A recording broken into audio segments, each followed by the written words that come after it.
What's going on? What's going on, guys? This is your man, Real Deal, Steele, coming to you live on a special super duper late edition of Steele Live. Thank you for joining me on this special late night Twilight Doge After Dark style.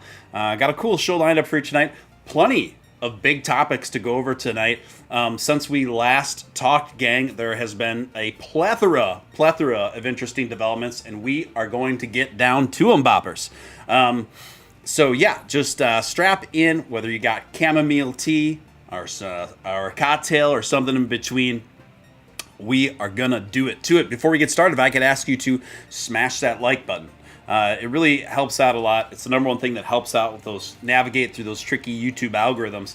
Also, if you're brand new here, I'd like to personally welcome you.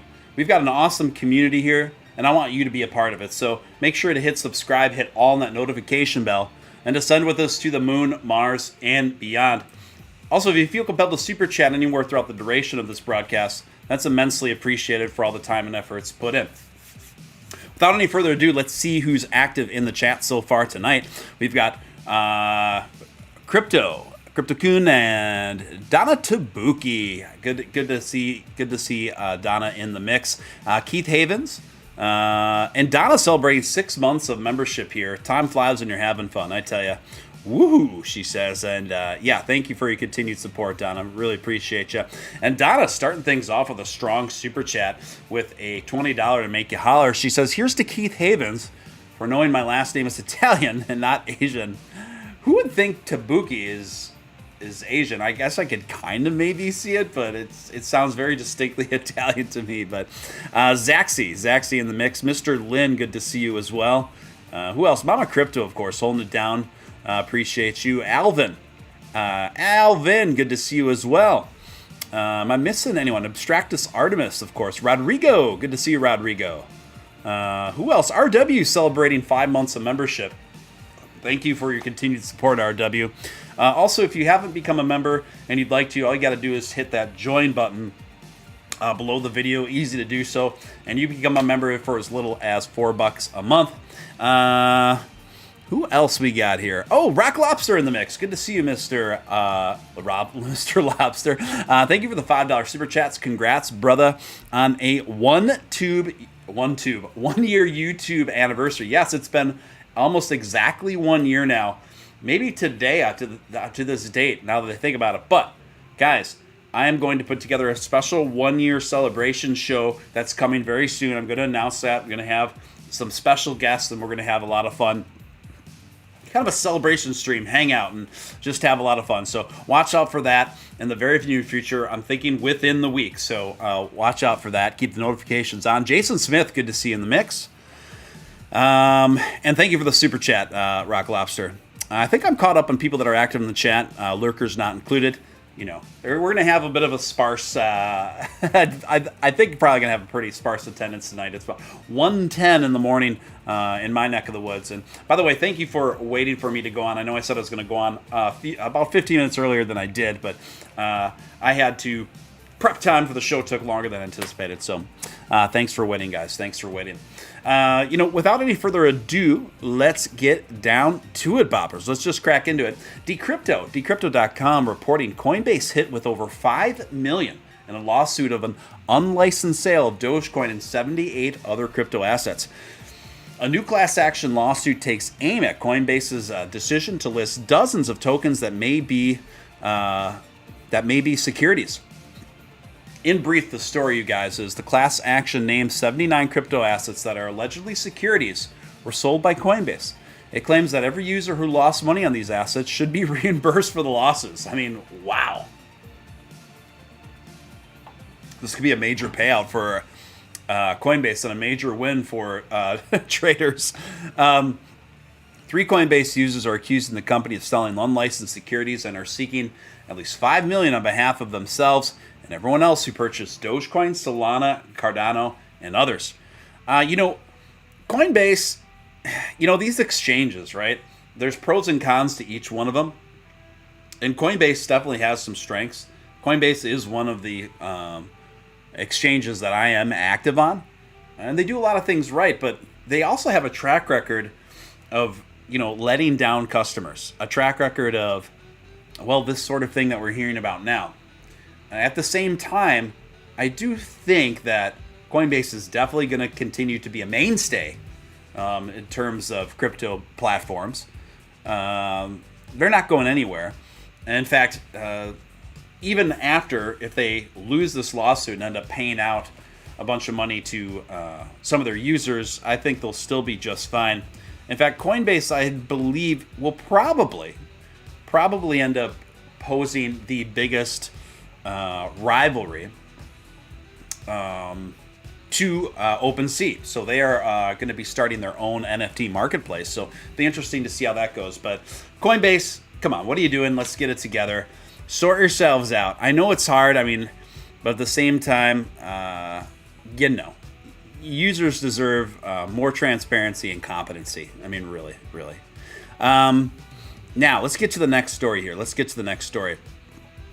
So just a couple days ago, like 2 days ago, one of the Dogecoin developers, Timothy Stebbing, he tweeted this out, and I thought this was very interesting. He says, "I'm personally focused on Gigawallet. There's not a lot to see just yet, as it depends on LibDogecoin to some degree, but making headway towards the sort of architecture which I am confident will make it much is capitalized, easier for systems to integrate Dogecoin." He has kind of a breakdown chart on how that's going to work. And it's kind of interlinked with LibDogecoin to make this happen. Now, the Gigawallet will be coming out very soon, as it is appearing right now. In my opinion, this is very, very understated development with Dogecoin. The Gigawallet is, I believe, going to have the potential anyway to be an absolute massive game changer for Dogecoin and assisting it in fast tracking it to mass adoption. You see, essentially what developer Tim Stebbings is talking about here is that the Gigawallet is going to be the most primary development from the Dogecoin Foundation to help enable businesses to easily be able to accept Dogecoin. And that is the main hurdle, in my opinion, on when it comes to adoption of Dogecoin as a business owner, as a small business owner, large or small, is ease of use. And that's what they've really focused on, from my understanding. Something that's very intuitive, very easy to use, very easy for business owners to pick up on.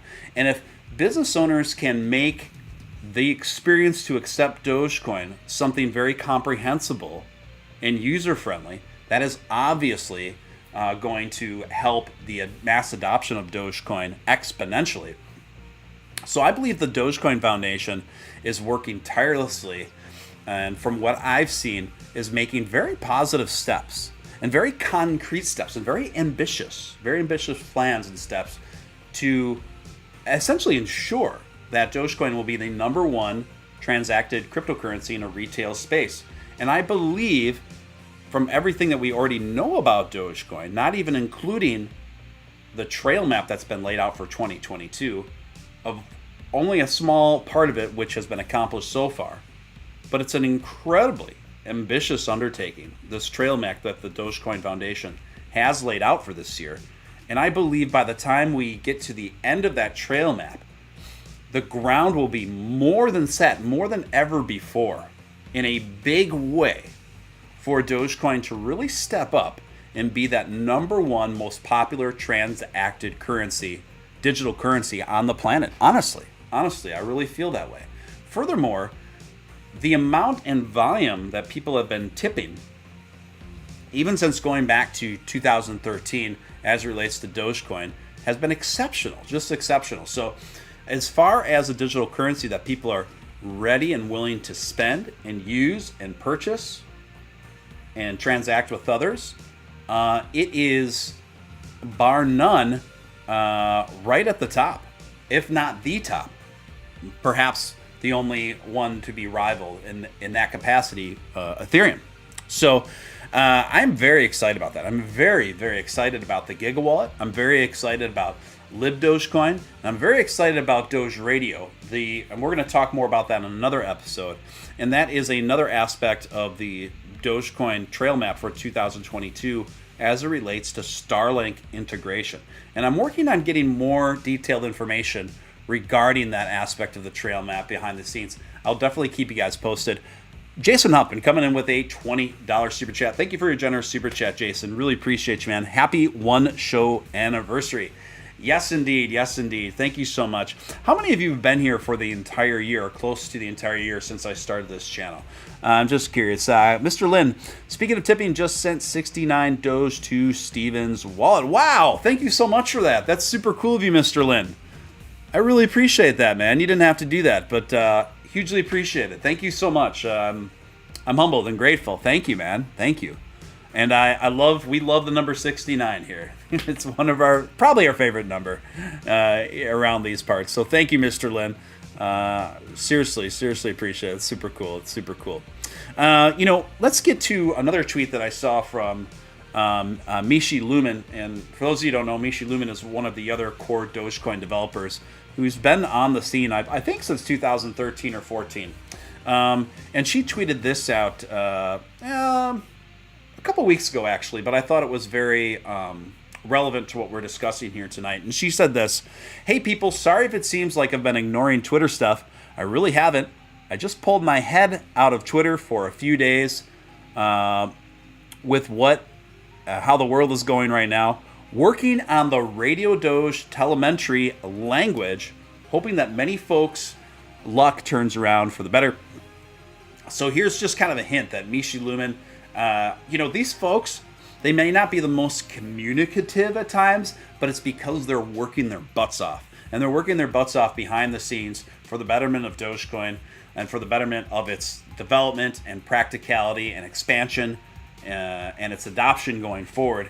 And again, the trail map, the reason why I keep talking about the trail map, because number one, I don't think enough people are talking about it. I don't think enough people are as excited about it. When you look at the 2022 trail map, it's exceptionally ambitious, and it's exceptionally cool and innovative.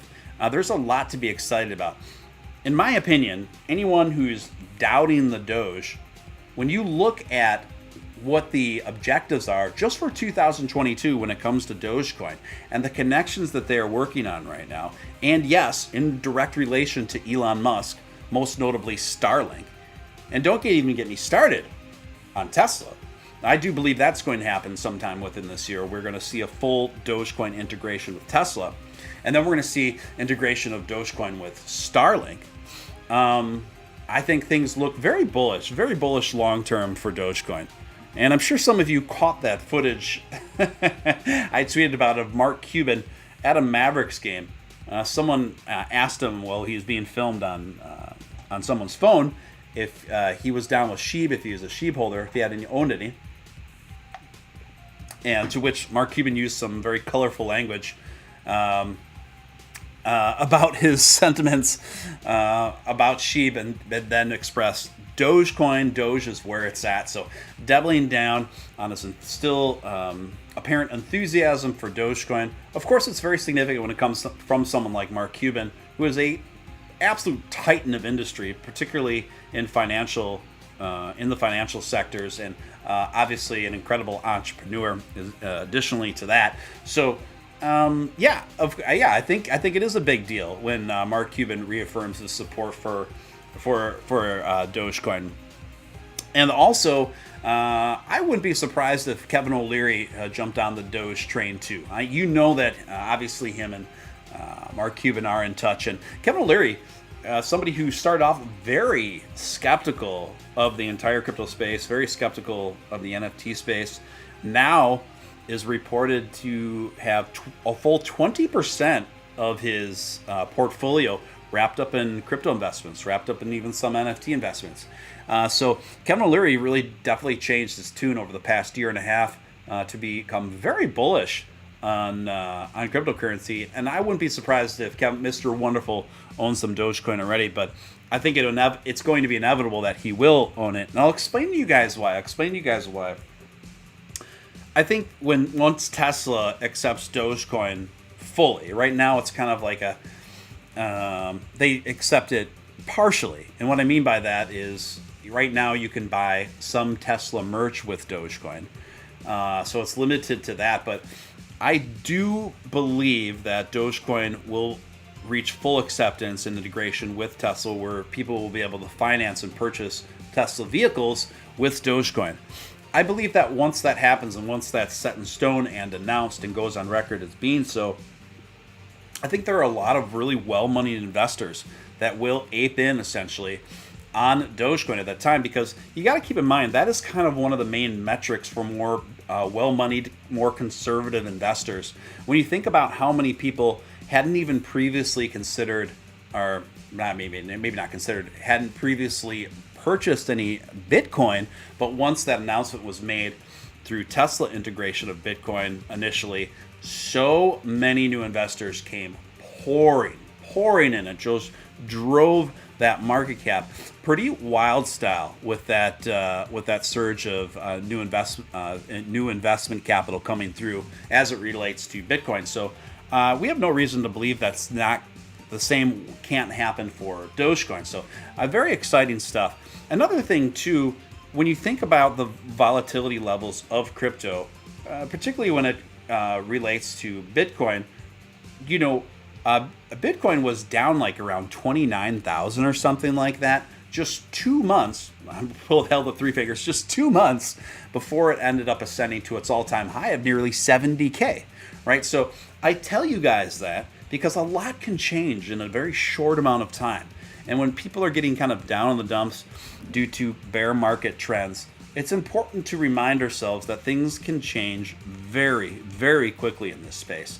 And I still am leaving Doge to $1 on the table within 2022. I believe it's absolutely possible, particularly in the wake of the events that I have mentioned so far in this program. So anyway, who else we got in the chat? We got Nate Nay. Welcome, Nate Nay. Welcome to the mix.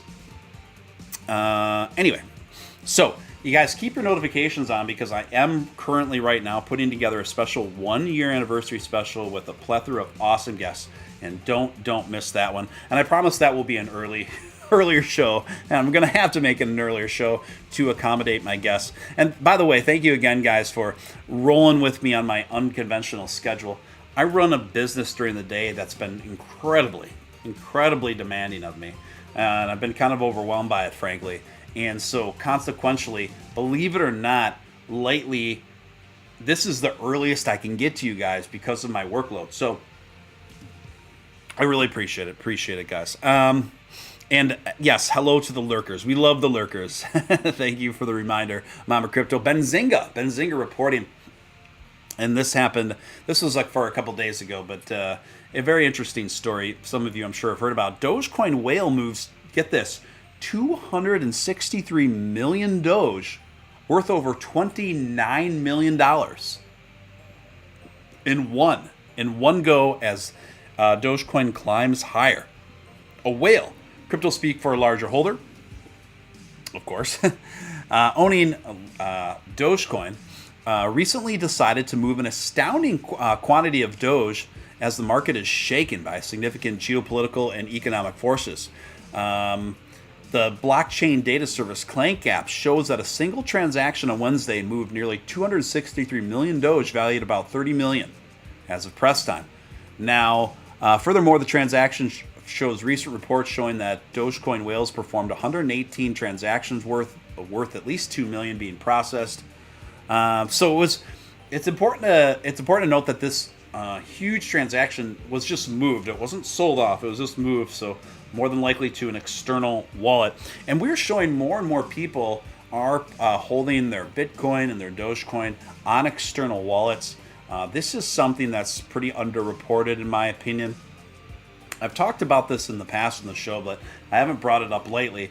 And that is the fact that the sheer volume of trading going on from Bitcoin to Ethereum and Doge particularly has been massive, and it's even still been massive as we go through bearish trends right now. There is an enormous, particularly as it relates to Bitcoin, and now we're seeing it much more happen in Dogecoin in recent days, of people moving their Dogecoin, their Bitcoin onto external wallets. And what does this tell us? What does this tell us? Well, we have data now that shows that Bitcoin, there are more holders than ever before. There are more long-term holders than ever before.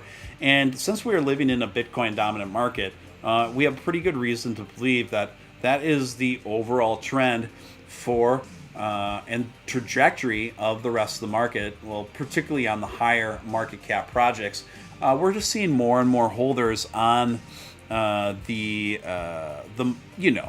high utility established projects like Bitcoin, like Dogecoin, like Ethereum, like XRP, and even AVAX and Luna and others. And so we are seeing this trend where there's more and more holders. There's more and more holders. So despite what the market's telling us, despite what the bearish trends are showing us, holders are increasing. And this is a very bullish sign. This is a very bullish sign for all of crypto, frankly. And I think we're going to start to see the positive effects of that going forward in the future. When you see a massive increase in holders, this isn't something that you're going to see immediately in terms of rises in market value, but it is something that you're going to definitely see happen over a course of time. And I believe that we're going to start seeing the yielding of those positive results happen within the year here, guys. So I thought that was notable. Now, you today reporting there's nearly $5 billion in Doge held by Robinhood now. That is wild. That is wild. According to a tweet recently posted by Doge Wallet Alert account, the Robinhood brokerage company holds nearly $5 billion worth of Doge on behalf of its investors. Meanwhile, a staggering $34 million in Doge were recently yeah, we just talked about that.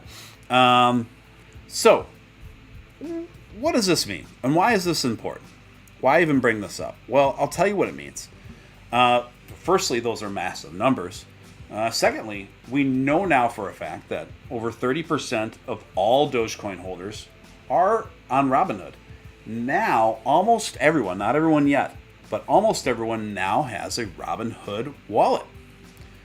I predicted this before that I said, because of, in large part, most of the people whose go-to exchange is Robinhood are newer investors.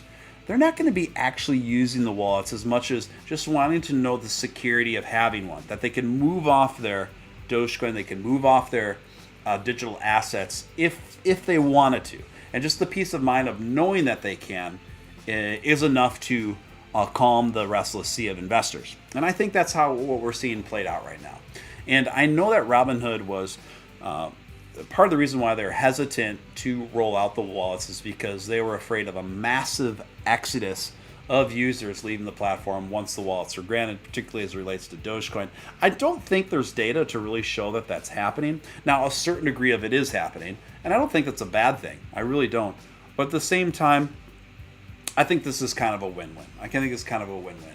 And also, as you guys know, I do believe this is one of the main things that Elon had been waiting for before going full on with Tesla Doge integration. So Kama DeLufe is signing out. Good. Thank you for love you long time. Yeah, thank you, Kama, and thank you for tuning in. And you can catch the rest of the stream on the channel when you wake up. Scott Herforth in the mix. Good to see you, Scott. Jason Huffman, of course. I think I've never given a shout out to Jason Huffman. Jason Huffman always deserves an extra shout out, so there you go. Good night, Kama Chameleon. He comes and goes. He comes and I like Culture Club. Let's go to the next one. Next story, guys. Let's go to the next story. Bored Ape NFT holders to receive Apecoin, the quote-unquote Dogecoin of NFTs, reports Coin Telegraph. Interesting title because just later that day, Dogecoin co-founder Billy Marcus expressed his displeasure for Apecoin. Billy Marcus not a fan and expressing that pretty explicitly and colorfully on Twitter yesterday. I thought it was pretty funny myself. So obviously you can't go anywhere right now in the crypto space without hearing about Apecoin. What is Apecoin?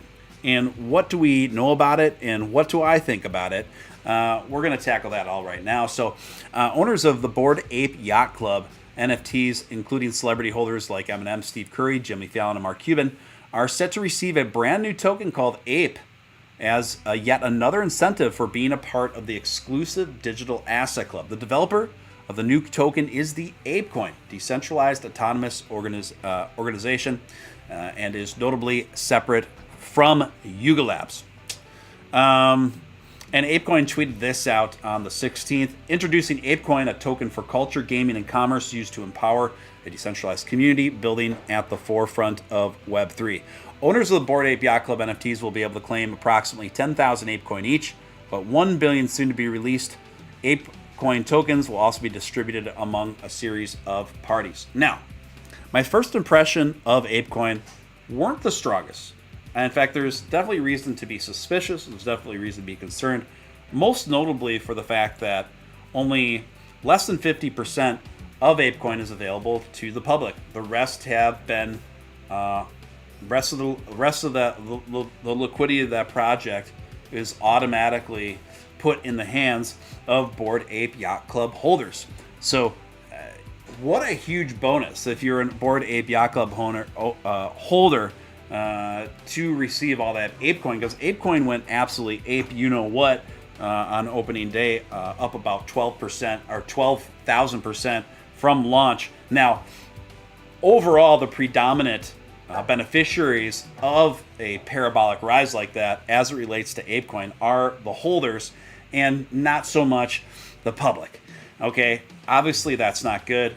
And some people definitely got wrecked because we did see nearly an 80% drop on the opening day, rise and drop on opening day of Apecoin. So that out of the way, I really want to try to cover Apecoin, in my opinion of it, as objectively as possible. So that's the bad. That's the bad.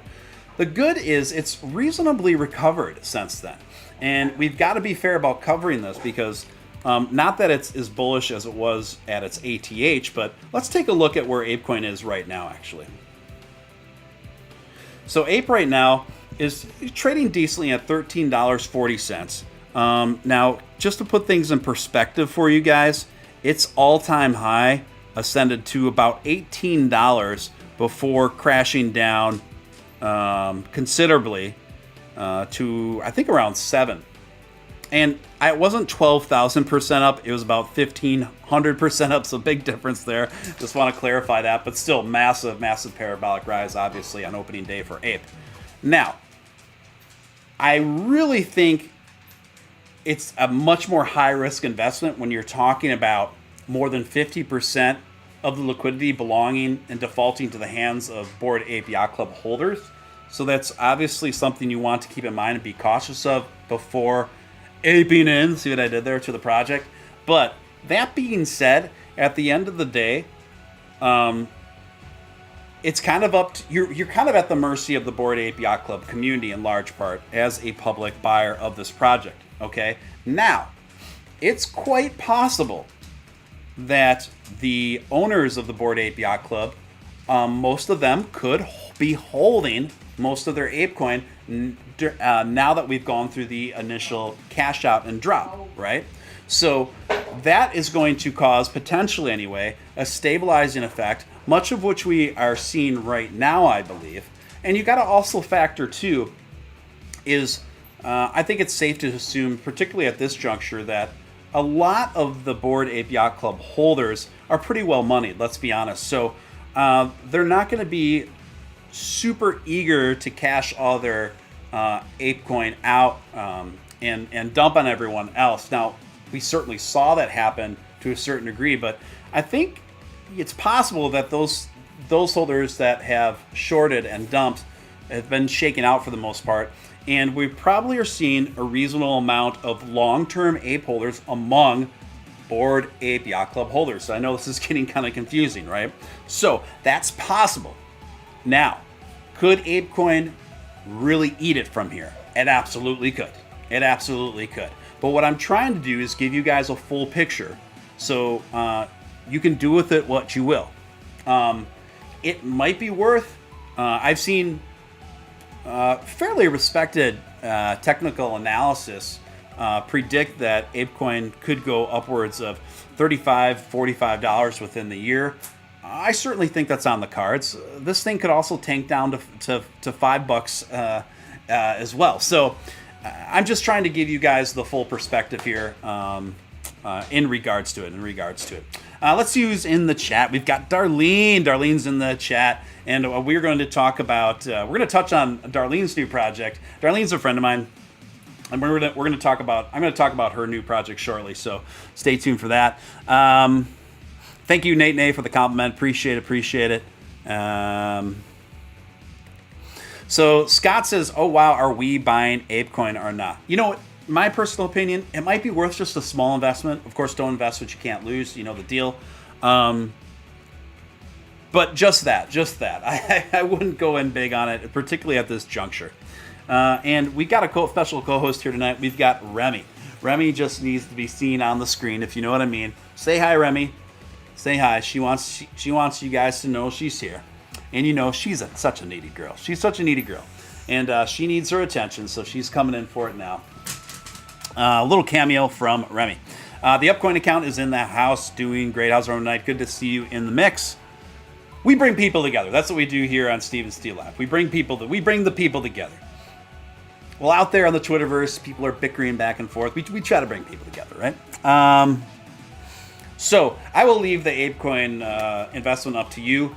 But I put, just to be honest with you guys, I put a little bit. I put a very small investment, but I did it for fun. And I'm just kind of keeping an eye on it. But yeah. So, I bought Steele coin. You know, I gotta say, Steele coin sounds pretty cool. And there's actually a very strong developer that did offer his. A very brilliant developer that did offer to work with me in the development of my own crypto. But I got to tell you guys, I just don't really feel compelled or calling to do that. It just seems like way too much static and way too much stress for me.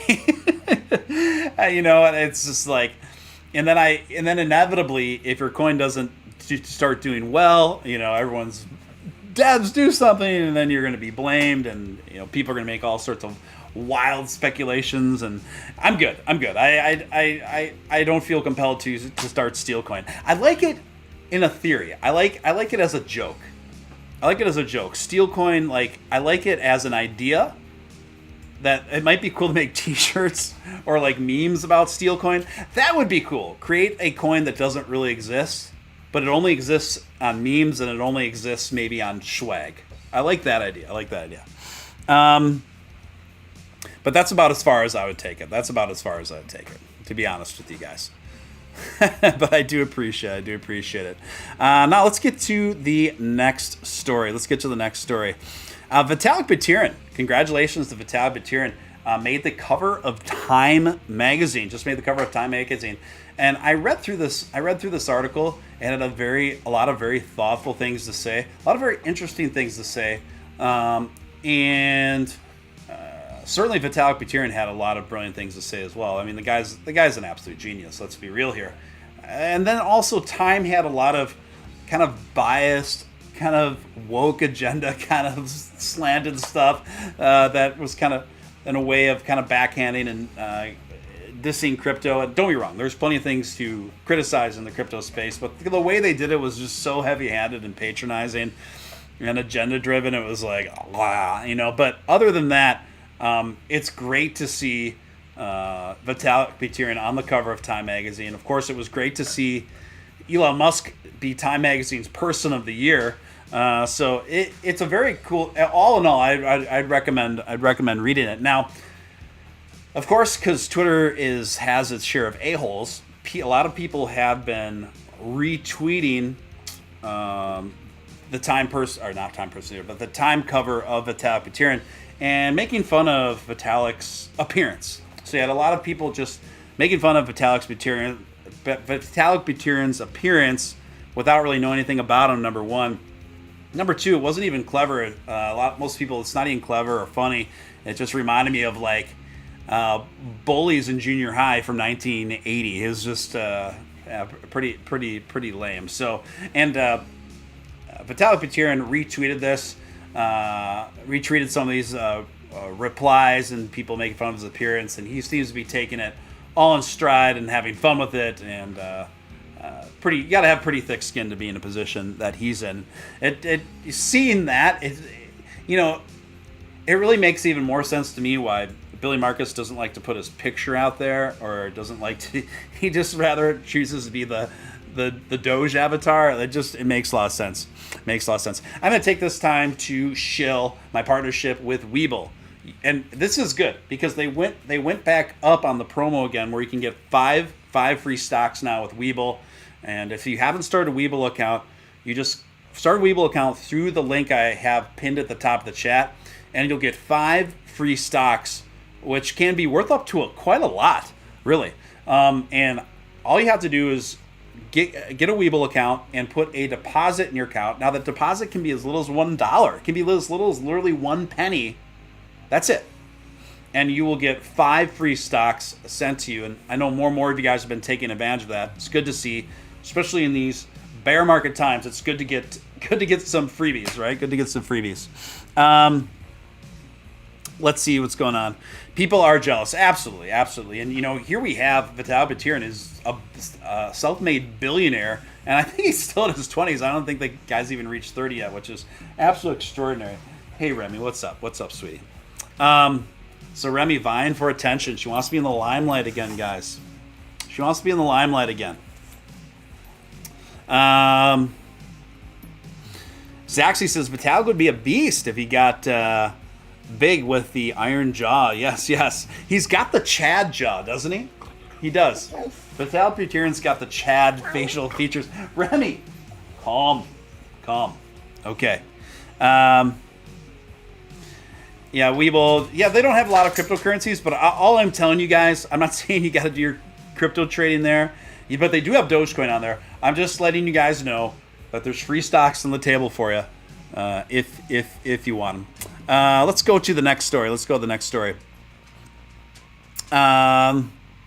Elon Musk talking about his master plan, right? Now, he tweeted about this yesterday, or the day before yesterday. Elon Musk says he's going to release a master plan part 3. Now, people are speculating on what this means, right? When Elon Musk says master plan part 3, you know, it's you know to take it seriously. You know it's going to be epic. You know it's going to be cool. What it's going to involve remains to be seen. I think that it's going to be pretty heavily Tesla related. I also think it's probably going to have something to do with some significant developments as it relates to Starlink. And it wouldn't surprise me if Dogecoin is also a part of the Master 3 plan as it relates to adoption in terms of Tesla and Starlink. So people are having fun with that, speculating what master plan. You know, I tweeted something out like, you know, that day that was announced, Dogecoin was having a bullish day. It was up like 4% or something, 4 or 5%. And I said, Dogecoin's up 5%. And Elon has announced he has a master plan. And then some people jumped in the comments, Steven Steele is irresponsible. You know, how do you know that Elon's master plan has anything to do with Dogecoin? I'm like, well, I don't. I'm just having fun. So, you know, it's funny how Dogecoin's supposed to be fun, and it's funny how sometimes you keep encountering people that are just so like over the top, like anti-fun. Well, it's just like, I don't know. I think you're like probably involved with the wrong community if you're going to be that serious, you know. Anyway, let's cut to my friend's project. I want to. Remy, you're being ridiculous. She is being so ridiculous. You know, she gets these second wins just like I do in very unconventional hours. So, let's talk about Gutterpunks NFT. It's an NFT project. By the way, I'm not paid to talk about this. I'm not on the team or anything like that. I just want to be very clear. I want to talk about it simply because the artist and the project lead of it, she's a friend of mine, and I think she's super cool. I think she's super genuine, and I think she's an awesome artist. Like, and I mean it. I actually genuinely like the art. And to be honest with you, most NFT projects, I don't like the art. I don't find it very inspiring or cool, but I genuinely like the art on Gutterpunks NFTs. So another thing I like about the project is the mint price is very affordable. It's 0.05 ETH, so it's, I think that comes in around 150, 160 bucks, somewhere in there worth of ETH. So that's another thing that's attractive about it, particularly since gas prices are now low. So I saw it as an opportunity. I bought a couple myself. And then also, she made an honorary NFT of me. It's my avatar now. And she kind of nailed it. To be honest with you. Is this a great investment? I don't know. It's not for me to say. I don't ever feel comfortable saying, like, oh, you should buy. I'm not telling you should buy anything. Or I don't feel comfortable saying this NFT is going to be a huge return. What I can tell you is I like the project because I like the art. I love the project lead. And from everything I've seen, the whole team behind this project seems very smart, and they seem very competent. So these are also markers that are very important, obviously, when researching NFT projects. My dog just dropped her bone on my hardwood floor. That's what that noise was. And so, yeah, it seems to be that, those things check the boxes from what I could tell. And furthermore, there's just a lot of fun buzz about it. So, yeah, congrats to her. I genuinely like the project, and that's why I'm talking about it. And so I bought a few in addition to the one that she made for me. So it'll be interesting to see where this goes. But I think if anyone can make a go of it and is going to follow through on roadmap plans, it would be someone like Darlene. So anyway, I'm I'm gonna go to the next thing here. Get this story, you guys. Cointelegraph. There's a guy that owned a $1 million NFT of a rock. You've probably heard about this infamous NFT, haven't you? Well, the owner of this NFT accidentally put it up for sale. No joke, you guys, for like one penny or $1. Remy, calm down, sweetie. Sit. Calm down, sweetie. She's such a jealous girl. It's okay. You're still getting the attention you ordered. Okay. So what he meant to do when he meant to put the listing up for an ETH, he ended up actually putting it for WETH and the decimal in the wrong place. And obviously a sniper quickly got to it. Remy, chill, baby. Lie down. There you go. Okay. My goodness. That's why she's the unofficial co-host, you guys. So,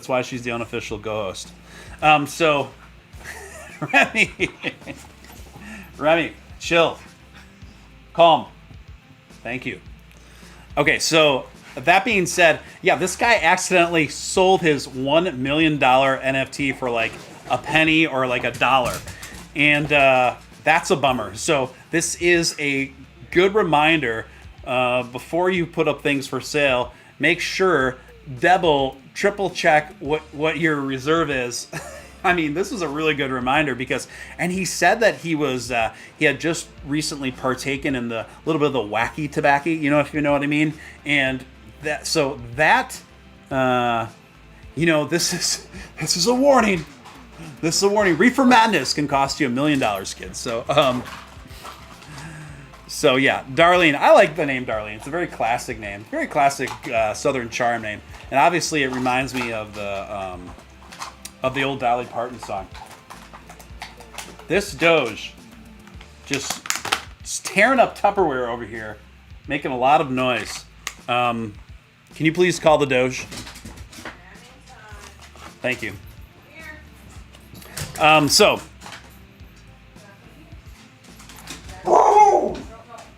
Okay, next story here. Sorry, I'm competing with a very manic dog right now.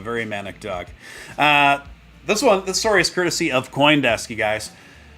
The title of the article is "Culture versus Commerce: The Upheaval of Apes Buying Punks." So you guys have probably heard about this. This is a massive move in the NFT space, and frankly could reshape it. So basically, what happened here is there has been just a huge transaction where the Yuga Labs power move could reshape the NFT space forever. So those of you who haven't heard, the Bored Apes, Yuga Labs is the parent company of Bored Apes, and they took over. They bought CryptoPunks. And now let me read an excerpt of this little write-up here. Will the new commercial Freedom Punks owners have been bestowed lead to cringe commercialism or new types of creative expression? Things have already kind of arguably gotten to cringe commercialism when Jimmy Fallon is in your group of holders. In my opinion, but I guess it's the inevitability of a wildly successful NFT project. But this could have very, very serious repercussions, both good or bad, as it relates to the NFT space. It's just going to depend on what kind of innovation we are going to see from Yuga Labs going forward. Obviously, they're a brilliant team to get where they have gotten so far, but innovation is clearly the name of the game as it relates to NFT projects. And those who are first to innovate, particularly in this window of time as it relates to the NFT space, I believe are going to have the highest probability of success. And, not to toot her horn for her, but Darlene, from the things that she's told me about a bit behind the scenes, is truly an innovator. So best of luck to her. Now, let's get to the next story here, folks. Let's get to the next story. This is kind of an interesting development. The Daily Hold now reporting Meta CEO Mark Zuckerberg. We don't call Facebook. Now it's Meta. Meta CEO Mark Zuckerberg says social media platform Instagram will soon adopt NFTs. I like that in the title of this article it says social media platform Instagram, as if there's one person reading an article right now that doesn't understand that Instagram is a social media platform. I love the redundancy of these things. It kind of reminds me of like when people write about Elon Musk, they often say, Tesla CEO Elon Musk. Tesla SpaceX CEO Elon Musk. Is there a person on the planet that doesn't already know that Elon Musk is the CEO of Tesla? Anyway, so that is going to be, I think, potentially huge development for the NFT space. Once we're going to see Pentagram. How about that? That could be a new wicked social media platform. No, Instagram. The adoption of NFTs. I could see this happening. I could also see this being. I can also see the space as being completely overly flooded with InstaThoughts turning their booty pics into NFTs, and heck, more power to them if they can turn a profit on it. And it wouldn't surprise me if a fair part of that market does trend that way. I mean, listen, if girls can sell their own gas in jars for $1,000 a pop, who's to say they can't sell NFTs of their cheeks for much more, right? So that'll be interesting to see how that shakes out. And now a little bit of deviation off of crypto NFTs. Rock and Roll Hall of Fame responds to Dolly Parton's request to bow out of the 2022 nomination. I'm a huge fan of Dolly Parton personally, and I just like this story. So the Rock and Roll Hall of Fame recently nominated Dolly Parton to be inducted potentially into the Rock and Roll Hall of Fame. Dolly Parton actually turned this down, believe it or not. She's such a gracious and humble lady. She said that she felt that nomination should be reserved for people that have been most known for overtly rock music throughout the spans of their careers. And to which now the Rock and Roll Hall of Fame replied, hey, listen, rock and roll's got deep roots in rhythm and blues and country music, and it's not defined by any one genre, but still, Dolly Parton said, I appreciate it, but I'm going to step down. So she actually gracefully bowed out and withdrew herself from the running to be inducted into the Rock and Roll Hall of Fame. Real quick story as it relates to Dolly Parton here. There is a city in Missouri called Branson. Now, if you've never been to Branson, Branson's its own thing. Branson is, it's Vegas for seniors. It's Vegas without the strip clubs, but there's plenty of buffets there, still, mind you. Now, I have friends in Branson. I've been there a few times. I actually quite like it. It's pretty charming. Andy Williams, I don't think he's still around anymore, but Andy Williams had his own show there. And I went to see him, and I actually quite liked it. Anyway, I also went to see a show there called Dolly Parton's Dixie Stampede.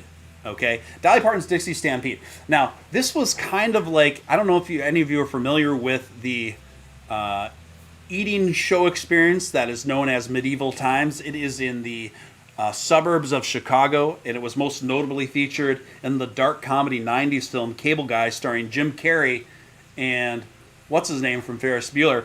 Brilliant movie. If you haven't seen Cable Guy, amazing, brilliant movie.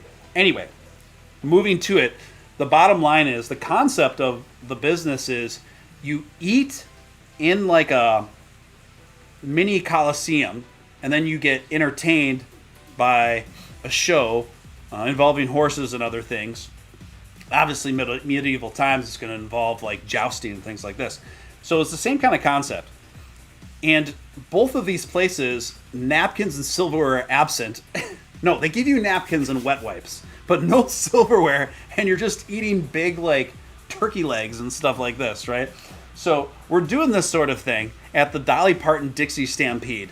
And then Remy comes along. Remy, chill, baby. It's okay, okay? You gotta let me finish the show, all right, honey? Okay, so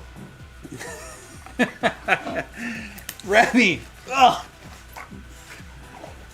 Be a good co-host now. She's so rambunctious tonight, you guys. She's so rambunctious. Matthew Broderick, thank you. Ace Ventura 3 would be awesome. Ace Ventura 3 would be awesome. Can you call the Doge, please? Okay, so, where was I? Okay, so the Dolly Parton Dixie Stampede in Branson, Missouri.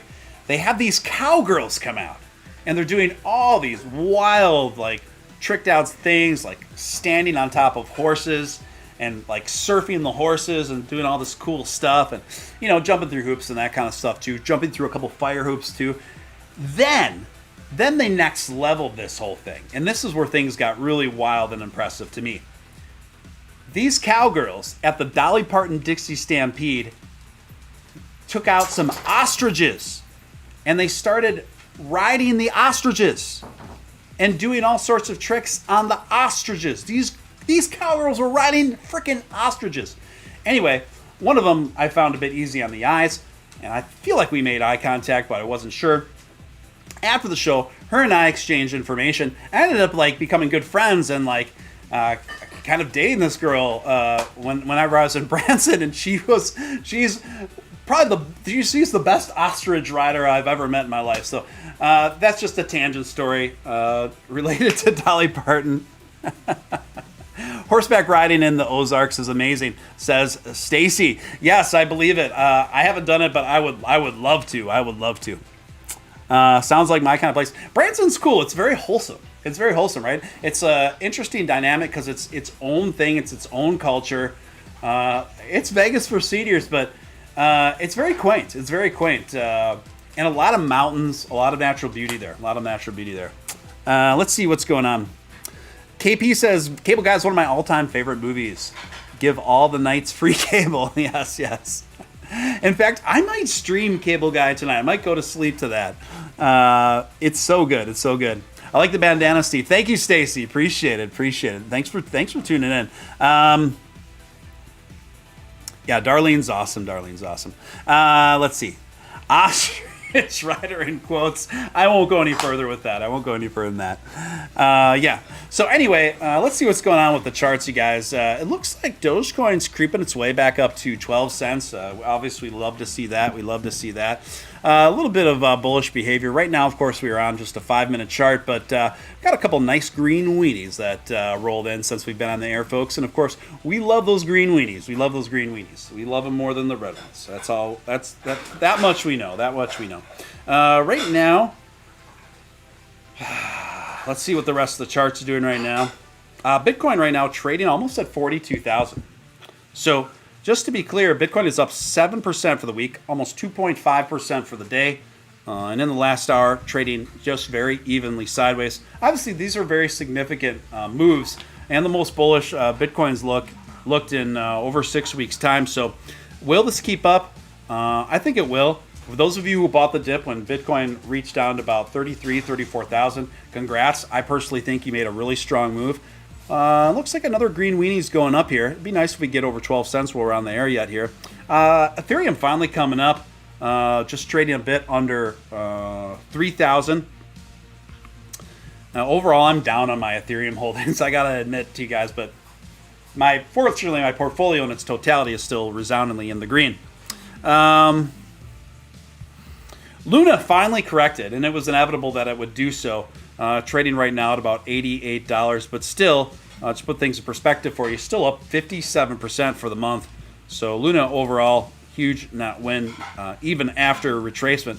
Dogecoin right now down 20% for the month. No way to sugarcoat that, folks. But the good news is I do believe that we are well poised for a potential massive bull run, wherein it's possible that we could see an all-time high from Bitcoin within the next 4 weeks even. I've seen some pretty respected technical analysis that pay attention to this stuff in more detail than I do, certainly, say that this is a fair probability. It makes sense to me, looking at the Fibonacci retracement levels and algorithmic patterns from my end of it. Also, Dogecoin's up 3% for the week, 3.4% for the day. So here we are, Bitcoin dominant market, bringing the Doge up with it, bringing Ethereum up with it, bringing XRP up with it. I do think that we are going to see a little retracement tomorrow morning, but I think the higher probability scenario is that a continued ascension. Nothing super severe, but I think we are going to see, likely anyway, a continued slow ascension throughout the week. Dogecoin kind of stuck at a point of resistance just below 12 cents. The buys and sells, the volume's pretty decent for this hour, but they are kind of canceling each other out. So, Don Tabuki says ostrich riding. Yes, ostrich riding. That's what I said, Bunny and Bread. Okay. Guys, it's about 2 a.m. here in my neck of the woods. I think I'm going to shut this one down, but I want to thank each and every one of you guys for tuning in. I hope you enjoyed the show. I know I certainly did. I'm so glad I jumped on here. I think it was like 4 nights since I streamed, so it's great to get back on here. I have a really hectic schedule these days, but I am going to try to get on here more often. Also, guys, make sure you keep an eye on my Twitter. Make sure you keep an eye on the notifications. Make sure the notification bell is set on all. It's very important you have it set on all. Even though you're already subscribed to the channel, I know some of you haven't put the notifications set on all. Why is it important, particularly for a channel like mine, to have the notification set on all? Because I'm a night owl, I'm very spontaneous, and sometimes I go on at very unconventional times. And if you got the notifications set on all, you won't miss it. You won't miss the opportunity to watch it live. It's always better to watch it live, let's be honest here. Now, I'm putting together the 1-year anniversary special that's going to happen within the week. And I'm going to have a plethora of guests on with me. We're going to party. We're going to have a good time. Don't miss it. We're going to do it to it. Anyway, you guys, thank you so much for your continued support. Love each and every one of you. Keep positive. Keep positive out there and have fun. Have fun. No matter what the market's doing, we have fun. We have a strong community, and we're going to keep getting stronger no matter what the market's doing. Until next time, this is your man, Real Deal Steven Steele, signing out. Thanks again, guys. Till next time.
and it's quiet. Just the bees and birds, the summer haze.